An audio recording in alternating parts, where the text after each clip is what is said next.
তো গাইস আজকে সন্ধ্যাবেলা করে চলেছিলাম মেলায়।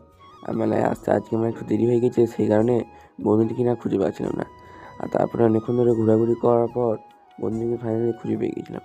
আর খুঁজে পাওয়ার পর এক কাপ করে চা নিয়ে সব বন্ধুরা মিলে খেতে শুরু করে দিয়েছিলাম।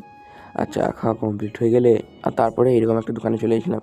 আর আসার পর বন্ধুকে করে বেলুনগুলো ফাটাতে লেগে গেছিলো, আর ওইদিকে দেখো লোকটা ওদের সাথে ব্যস্ত আছে। তারপরে এখান থেকে কটা বেলুন ফাটিয়ে কেটে পড়লাম। আর কেটে পড়ার পর এদিকে বসিদের সাথে দেখা হয়ে গিয়েছিলো। আর ওদের সাথে খানিকক্ষণ ভিডিও করার পর তারপর ওইখান থেকে একটু আসতেই দেখতে পেলাম আমার বন্ধু যেন কী একটা মেশিনে চেপেছে। তারপরে ওর কাছে যাওয়ার পর দেখলাম, হ্যাঁ, এই মেশিনটা কী মেশিন কে জানে, আমি জানি না, কিন্তু এখানে সবাই চাপছে। আর এই মেশিনের নামটা যদি তোমরা জানো একটু কমেন্টে বলবে। তারপরে ওইসব দেখার পর এই স্টেজের কাছে চলে গেছিলাম। এই স্টেজের কাছে আসার পর দেখলাম একজন গান করছে, আর ওটাই দেখছিলাম। তারপর অনেকক্ষণ ধরে ওইসব দেখার পর তারপর ওইখান থেকে খানিক মেলার এদিকে আসার পর এরকম একটা জিনিস আমার চোখে পড়ে গেছিলো, আর এটা কি আমি নিজেই বুঝতে পারছিলাম না। তোমরা যদি জানো একটু কমেন্টে বলবে। তারপরে ওইখান থেকে আবার স্টেজে কাছে চলে এলাম, আর আসার পর ওখানে ড্যান্স করছিল।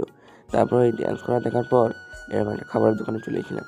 আর ওইখানে কিছু খাবার খাওয়ার পর আজকে মিনি ব্লগটা শেষ করলাম। বাই।